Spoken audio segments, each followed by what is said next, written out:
Bismillahirrahmanirrahim. Assalamualaikum warahmatullahi wabarakatuh. Waalaikumsalam warahmatullahi wabarakatuh. Perkenalkan, nama saya Rina Manjani. Nama saya Gina Latifah Rahman.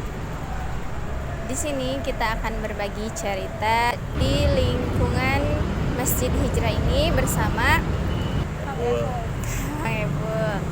Nah, di sini Kita akan mewawancarai tentang cerita singkat Masjid Hijrah ini. Bismillahirrahmanirrahim. Perkenalkan, nama saya Saiful Rahman.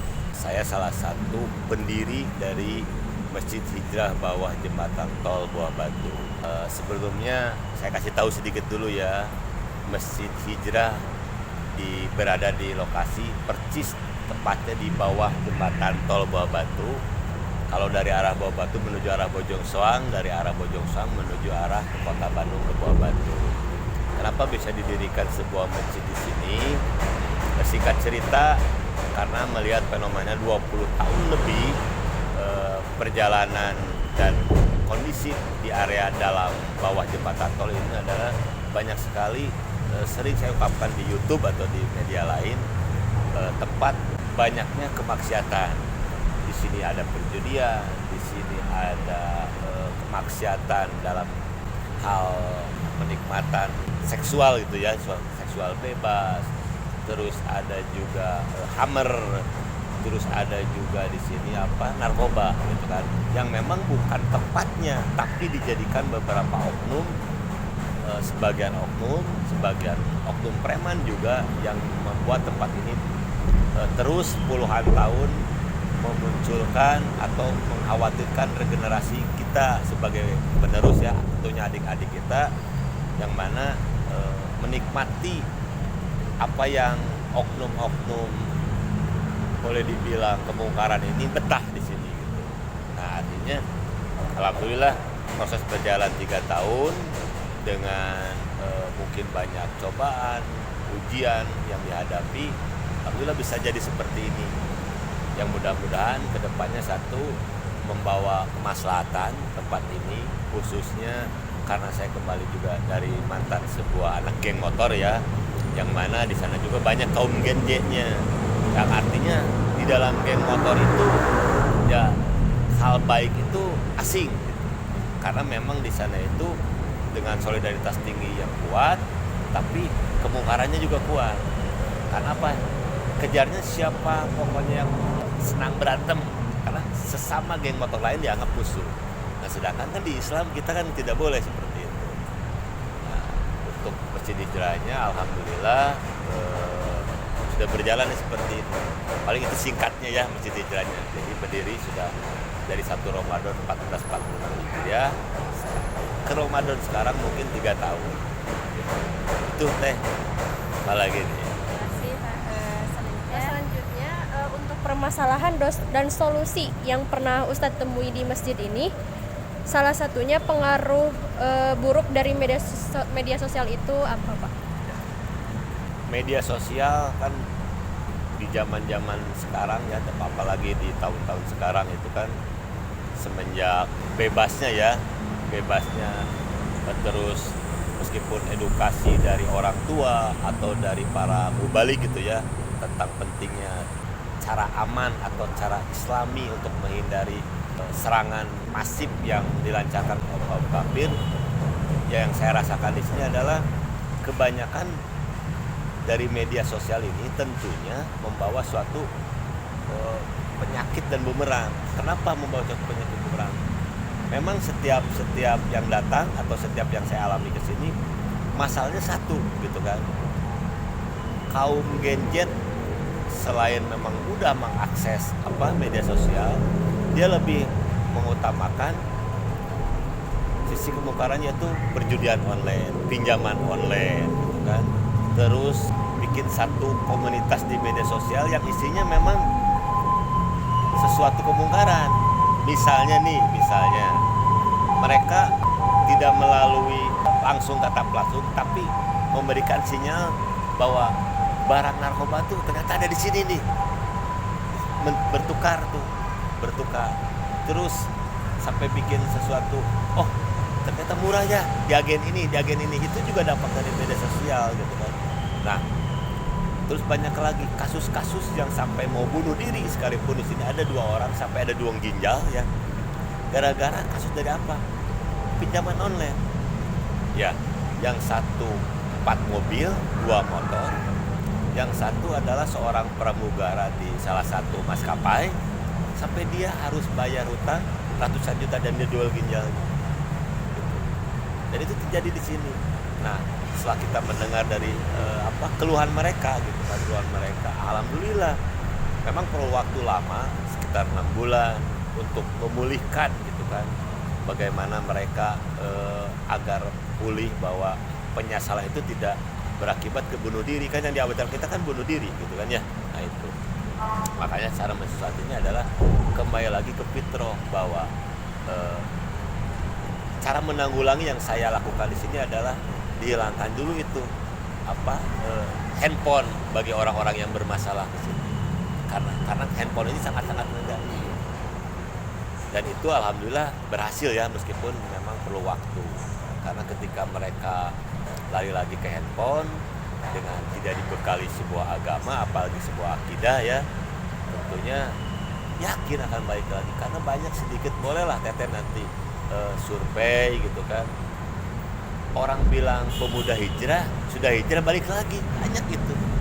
Coba nanti lah ya, mudah-mudahan kan ya, kita kan sayang sudah tahu dibekali agama, sudah belajar memproses ke dalam bentuk perubahan hidup baik untuk hijrah, tapi kan sayang kalau balik lagi. Itu mungkin Teh. Terima kasih Pak. Untuk selanjutnya, ketika dalam permasalahan tersebut, jika menghadapi perbedaan agama dan membangun komunitas yang toleran itu bagaimana Pak? Tentu bertoleran itu kan ada beberapa ya. Saya spill dulu sedikit di masalah toleran antar ormas ya, ke agama ya. Memang notabene ini ke Persatuan Islam.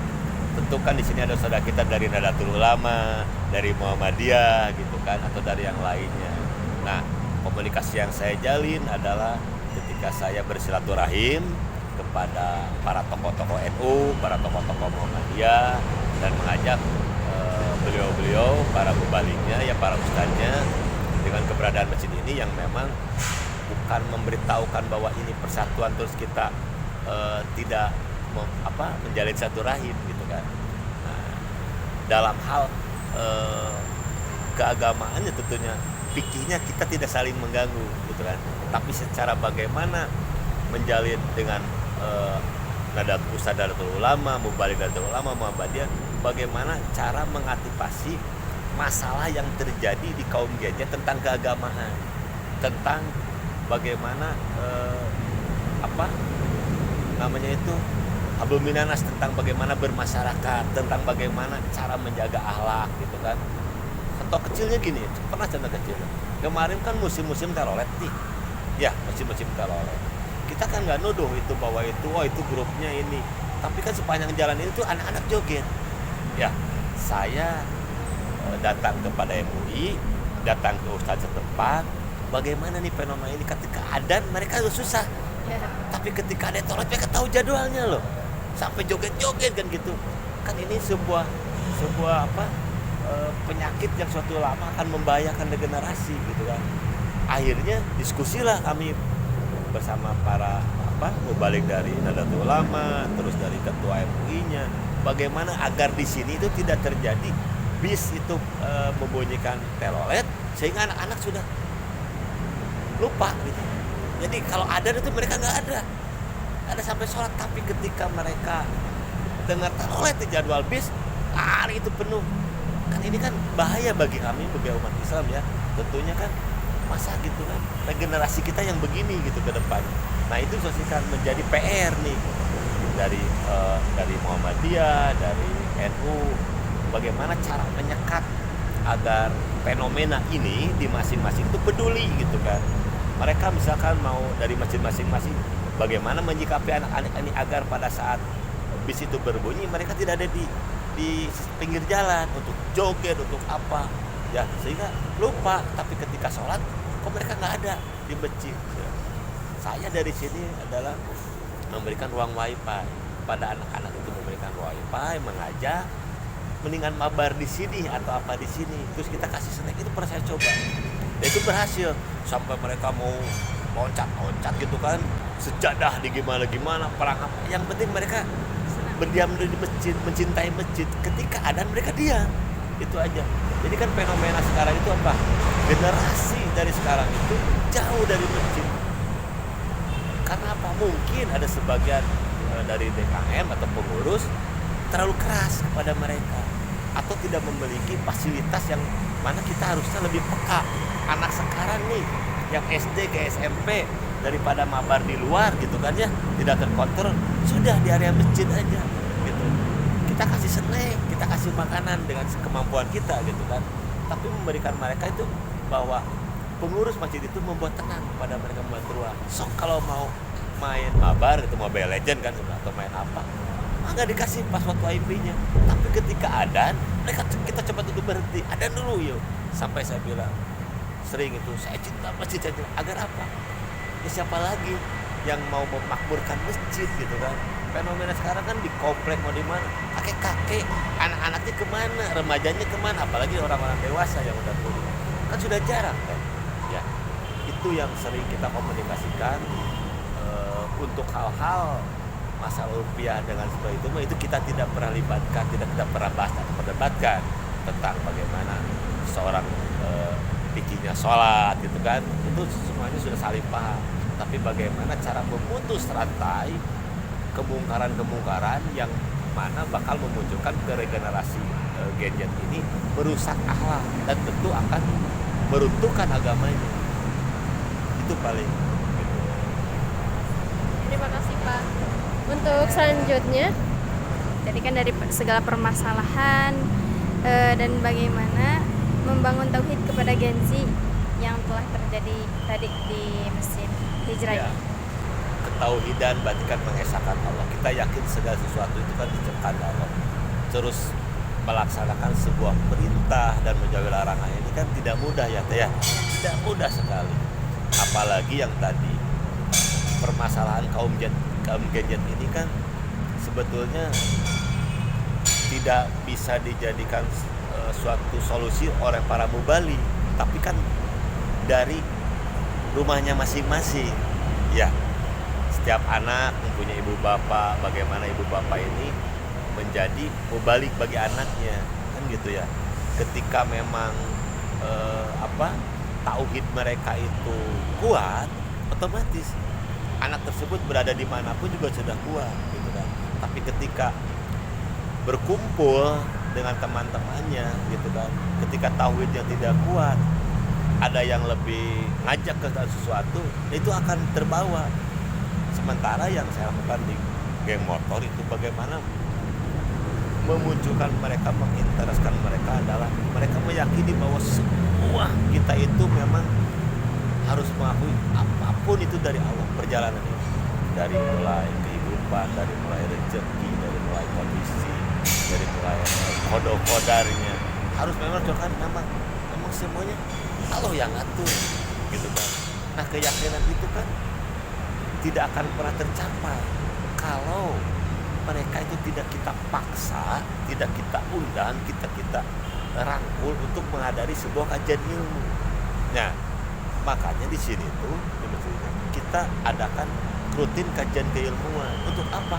Untuk mencas agar mereka tahu, gitu kan. Oh, ternyata Allah tuh begini, agama Islam tuh begini, sehingga muncul nanti giro-giro semangat dan kekuatan tauhid mereka itu, sehingga apapun yang mengganggu nanti dari mana-mana, kalau tauhidnya sudah kuat, insya Allah akan kuat. Makanya bukan solusi ya, cuma salah satu jalan kita adakan kajian rutin dan kita tarik gitu kajian rutin. Sampai kajian rutin ini kan berbeda dengan pembagian sembako. Ketika bagi sembako orang nanti rame, tapi kajian itu kan sepi. Nah, saya bersama teman-teman selalu pertama itu menghadirkan kayak kajian ojol. Tentu akidah ojol kan, tauhid ojol itu kan rupiah, aplikasi gitu kan ya. Sementara begitu mereka diajak kajian, mereka susah. Apa? Kayak kaumnya apa? Keinginannya. Ya kita bawa dengan ada gift gitu. Dengan ada minimal mereka kita kasih sesuatu gift gitu ya. Baik itu beras, baik itu sembako, gula, minyak. Yang penting mereka mau mendengarkan dulu. Tapi setelah itu berjalan, giftnya itu tidak lagi diminta. Artinya, oh udah enak nih pengajaran agama itu udah begini, saya udah mengenal nih, gitu kan. Jadi udah nggak mikirkan lagi, Pak ada giftnya? Nggak ada. Awalnya kita tarik begitu, kayak Jumatan di sini kan. Awalnya saya Jumatan di sini, setiap Jumat itu saya pada mereka tuh makan, mau sholat gara-gara pada. Masjid ini tuh pertama begitu, mau sholat itu gara-gara makan. Tapi ketika kembali ke sini sudah nggak memikirkan makanan. Karena apa? Karena kita berkali dengan kajian. Kita ngundang mau balik. Oh jadi tahu, oh ternyata salah ya ketika kita datang menghadap Allah, kita ada iming-iming. Jadi mereka sendiri yang nanti mulai mengerti, memahami, menjalankan. Malah jadi pengen memberi gitu, ketika menjadi kuat. Mudah-mudahan gitu ya. Memang skalanya masih kecil gitu. Tapi insya Allah ya kita kan bisa lihat di sini ada anak pang, anak bertato, anak yang mantan masih memakai gitu. Susah itu untuk membangun tauhid itu susah, karena bagi mereka tuh satu tidak belajar dari awal, kedua ruang lingkup di luar mereka tuh keras gitu kan, susah namanya, gitu kan. Ya kita coba untuk sholat dulu perlahan-lahan, ngaji awal juga tuh. Nolak aja kan gitu, sampai ada gitu kan, ada gitu lagi itu salah. Kita coba terus aja sabarin, karena kan masing-masing orang tuh beda, sangat beda. Ada yang begitu mendengar pertama kajian tuh langsung berhenti tuh, tahu oh ini tuh dosanya. Kalau dosa tuh wah akhirnya begini, oh kita tuh ada perhitungan setelah mati. Nah ada yang ngerti, tapi kalau yang susah tuh kan hati mangke tuh udah alo mah bager, nggak ada yang begitu kan, itu tuh susah ya. Makanya dicekokin dengan banyaknya kajian, terus program subuh mengaji meskipun hanya 1 lembar, artinya dibacain. Alhamdulillah kembali lagi, karena saya yakin Allah Maha Baik. Allah itu memberikan hidayahnya kepada yang memang mau betul-betul. Alhamdulillah dari beberapa orang yang bermasalah, yang tadinya yang baik itu menjadi haram, yang haram itu menjadi baik, sekarang mulai berubah. Itu pergeseran, artinya ketika oh ayo macam agama gitu, maboknya haram, nah, begitu, itu tuh ada perbincangan begitu gitu deh, ada perbincangan begitu. Nah, karena apa ya? Karena kita berikan pemahaman agama tuh lewat kajian, biar tolabul ilmu itu biar semangat. Kan kita mau nyampaikan daripada langsung kedikte begini kan susah, tapi dengan pola kajian, nah mereka tahu. Sampai ada yang bertanyain nggak? Nah, sampai nanyanya juga macam-macam, aneh tak kan misalkan obat mantu mabok, sini obat soal dari mabok kan gitu deh, ada aja gitu kan, susah banyak loh, karena bagi mereka tuh setelah tahu hammer tuh minum doang gitu kan, mabok mah jangan mabok sih, obat sih kenal kan kan mereka nggak paham seperti itu. Nah, dibuka gitu gimana berarti jangan obat sampai segitunya. Jadi kalau orang yang sudah belajar mah mudah deh ya, mulai dari pesantren gitu kan. Tapi kan yang sangat susah itu kan yang memang dari awal, dari kecil, yang tadi awal saya ceritain, pentingnya orang tua itu cara mendidik anak itu begitu di dalam agama itu. Karena jangan bermimpi ketika orang tua tidak mendidik agama secara kafah. Jangan bermimpi anaknya mau betul kan gitu ya, karena dalam keluarganya tidak diajarkan. Minimal kalau orang tua punya kekurangan dalam agama, ya suruh-suruh atau mereka belajar agama ke masjid, ditipin kan banyak tuh membalik para ustaz. Kan seperti itu. Wah, orang tua tuh ngerasa banyak tuh. Jadi patojanya kahayang membudak ke soleh, tapi orang tua nanti itu mendukung kesolehan anaknya. Gitu kan. Ya fenomena toleran, orang tuanya malah ketawa ketiwi, kan gimana? Ya, bagi para mubalik atau kita yang belajar terus mempertahankan agama kan miris gitu, melihat rusak gitu kan, bukan rusaknya dengan orang kaum kafir, nah, pintarlah cara-cara orang kufur itu.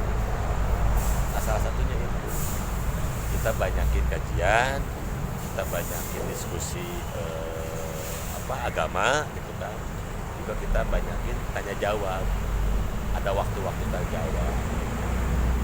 Kalau dari itu ya kita ngobrol, ketawa-ketawa. Tapi minimalnya kayak yang tadi nih, saya sedikit cerita ya. Gitu. Itu kan kesini tuh mabuk, pengamen dia jalan, sampai susah diatur. Tapi alhamdulillah, sholatnya nggak tinggal. Kalau pulang tuh laporan, Haji, duhur di masjid Al-Ilah, terus asar di masjid, tidak laporan. Padahal saya nggak meminta laporan itu, gitu kan ya. Nah, padahal cukup kalau melihat, tapi dia laporan. Jadi pas ngamen, di masjid dia Al-Ilah, betul ngalah cik. Maghrib, akhirnya isya di dia. Alhamdulillah sholat sampai begitunya. Kan kita tuh bahagia gitu kan ya. Tapi kan dia sudah tahu. Memang kita biarin aja dia sesuai keinginan dia seperti apa. Kita hargai. Alhamdulillah. Kita tinggal dipoles sedikit.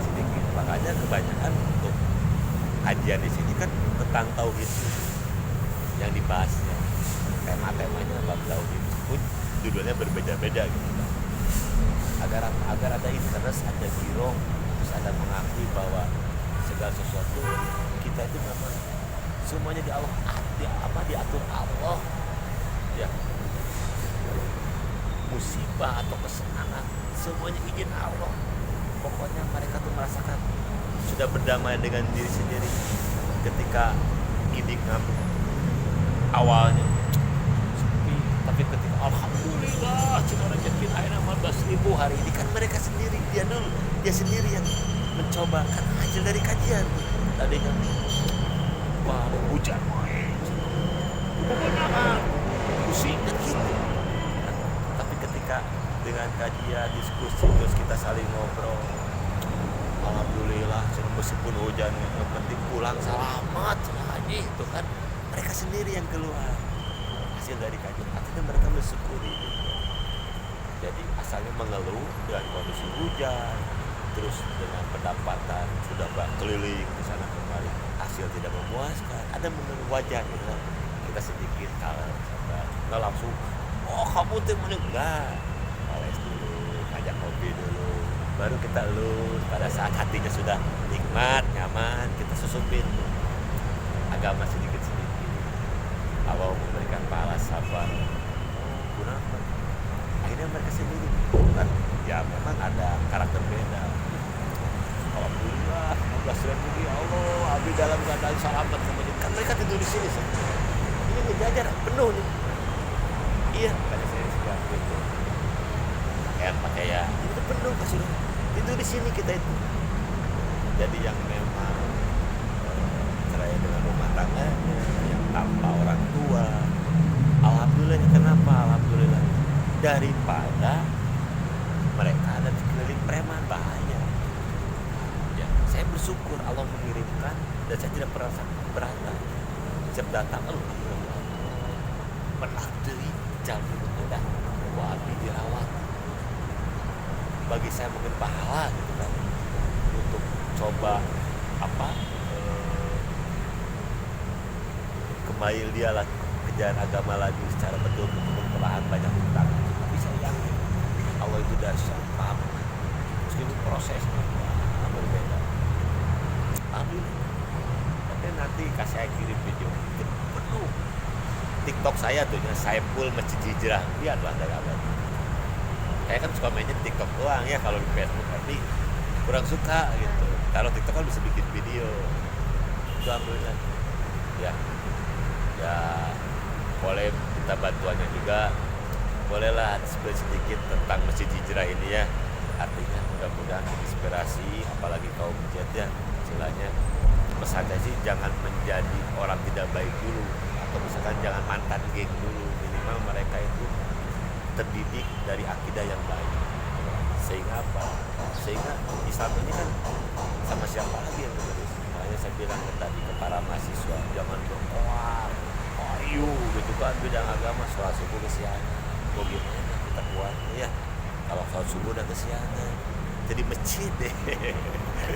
Ya sholat subuh aja jadi masjid 5 waktu, ngobrolkan agama tiap hari misalkan kan, atau diskusi, wah pandangan kalian tentang agama gimana, jago-jago sholatnya Pak kalau tidak dijaga ya mau gimana sholat ada ya, karena kekuatan kita tuh di sholat ya, sholatnya dijaga berjam selalu kuat kalau kata saya ini.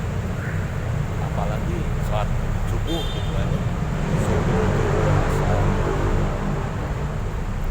banyak yang dari NU saya bawa aja, ada jamaah kosong terangin sedikit gitu. Jadi Islam tuh siapa terima ini ya, jadi kayak gitu. Jadi kita nggak sebut oh dalilnya itu enggak, kita coba abdi sana lamun misalkan tos mandi tadi tos mandi gua wudu abdi dibolehin dulu saat itu. Ketika ada cerita lagi nah baru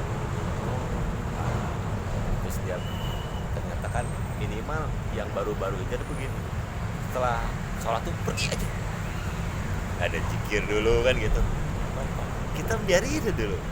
Nah, pintu-pintu masuknya setelah ngobrol balik ngopi masuk lu nampaknya balik ngerti naon wae cerita zikir dah masuk.